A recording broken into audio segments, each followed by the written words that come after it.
জাতিস্বর ব্যাপারটা কি সত্যি? হয় মাঝে মাঝে, তবে খুব নিয়মিত হয় না। মাঝে মাঝে ঘটনাটা ঘটে যায় যে যেহেতু পূর্বজন্ম আছে তাই জন্য কি হয়, ইনফ্যাক্ট একটা কথা আপনাকে বলে দিই যে প্রত্যেক বাচ্চারই পূর্বজন্মে অনেক কিছু মনে থাকে, কিন্তু যখন তার মনে থাকে তখন তার মুখে ভাষা থাকে না।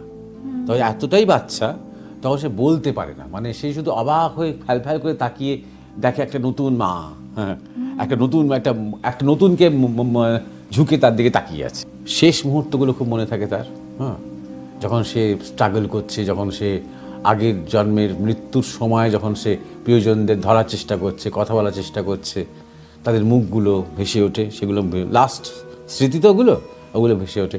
কিন্তু যখন তার এগুলো ভেসে ওঠে তখন সে বলতে পারে না, বরং সে প্রত্যেকবার চোখ খুলে একটু অবাক হয়ে যায় এই জগৎটাকে দেখে। আর সে যে এত ছোট্ট, অন্যরা এত বড় বড়, এটা দেখবেও সে খুব অবাক হয়ে যায়।